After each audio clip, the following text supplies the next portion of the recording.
And okay, recording's going to town. So let's go back to the PowerPoint. So the spinal nerves, we've already talked about these. So cervical spinal nerves are going to control functions in the cervical region as well as pick up sensory information.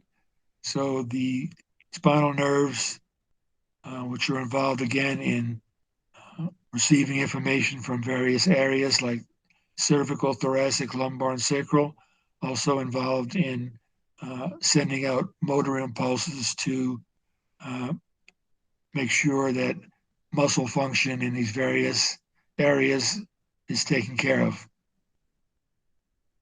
So the group of nerves in these various areas, so these come from the cervical, um, lumbar, and thoracic, and parts of the spinal cord, and then these plexuses are just interwoven network of nerves. So we can see the cervical plexus, brachial, lumbar plexus, and so on. I'm not going to ask you questions about these individual nerves.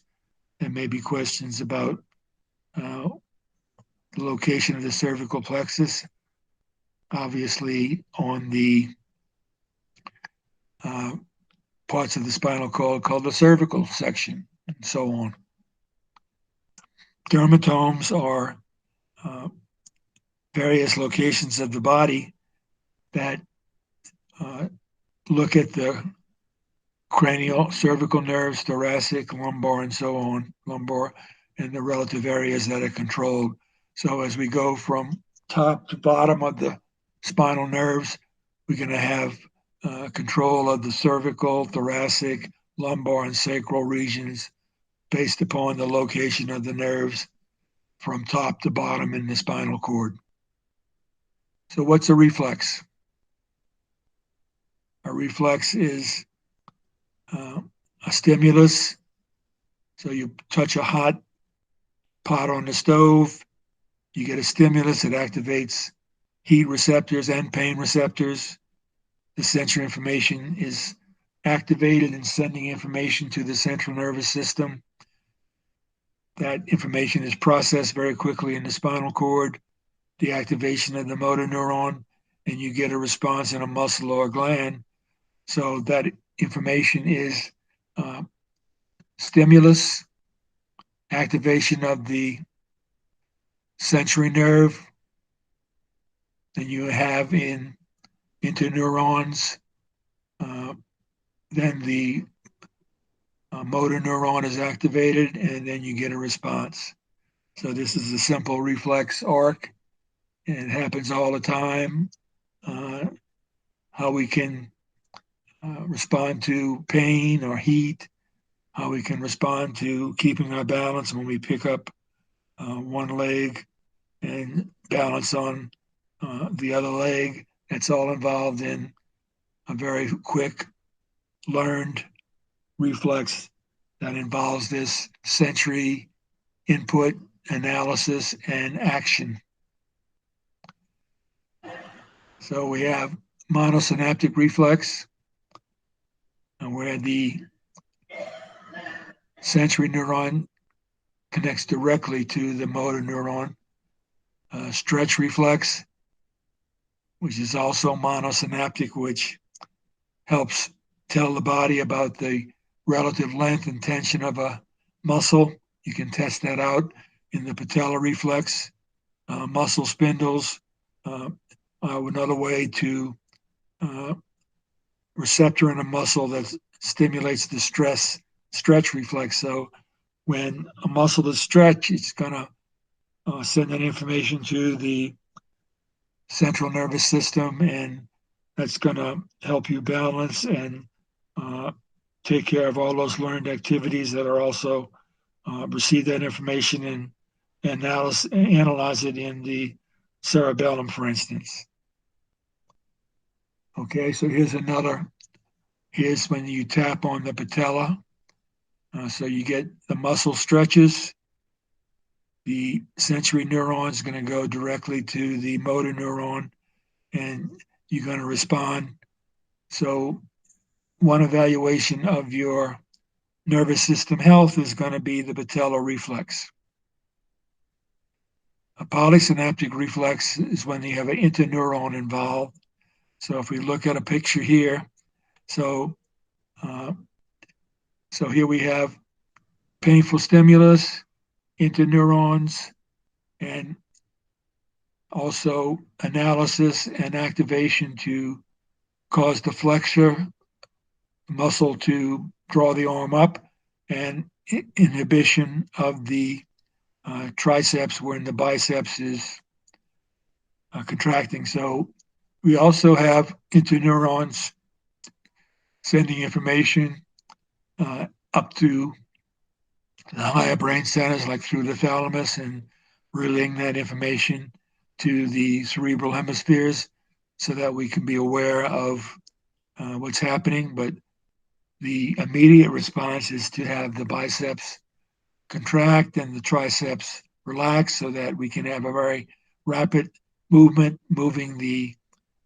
forearm and the hand away from the dangerous or painful stimulus.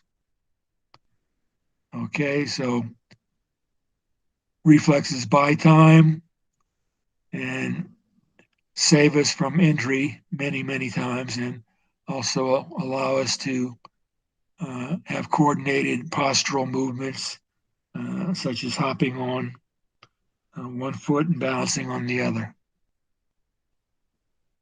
Okay, so let's look at what we're talking about. I said that you're going to have ascending fibers going and taking information through the thalamus and being forwarded to the appropriate sections. So this little man here,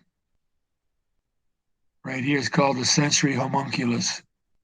So we know that different parts of the somatosensory cortex and the postcentral gyrus, various parts of the this cortex are going to control our hands and so on. And the larger the organ or the hand or the parts of the body or the head, the more nervous tissue is involved in the receipt of sensory information to these parts of the brain in the postcentral gyrus and the somatosensory cortex. So all this information, fine touch, vibration, pressure, proprioception is the position of the muscles. All that information is going to be sent up ultimately into the midbrain and into the thalamus and then to the cerebral hemispheres. Okay, what about motor pathways? Those pathways are going to be descending pathways, and the control of the various parts of the body and with the size of the image indicating the amount of nerves dedicated to control. This is the motor homunculus in the precentral gyrus, and that's going to be involved in motor output for descending tracks. So those tracks are going to end up going through the midbrain and so on, the medulla oblongata, and ending up sending information to the appropriate area of the body to take care of for us getting out of danger and moving various muscles. So reflexes take care of immediate safety by having information staying in the spinal cord and that information analyzed and sometimes sent out directly. But then at the same time, interneurons are going to receive information from descending tracks and from ascending tracks. Okay, read through this one. So we're going to look now as the autonomic nervous system. So you have two neurons called the preganglionic neuron. The cell body's in the central nervous system. The axons are in the peripheral nervous system. Then you have postganglionic neurons, and they are involved in controlling heart, smooth muscle function of blood vessels and digestive systems, glands, and adipose tissue. So there's two divisions: fight or flight, or rest and digest. The preganglionic neurons in the thoracic and lumbar segments of the spinal cord, and we'll see what that means in a picture. Okay, so before we move on, so the two divisions of the autonomic nervous system operate largely without conscious awareness. The sympathetic division, fight or flight, increases alertness, metabolic rate, and muscular activity. The parasympathetic division reduces metabolic rate and promotes visceral activities such as digestion. So fight or flight, or rest and digest. Okay, let's stop here, go back and turn off the recording for a moment. Stop.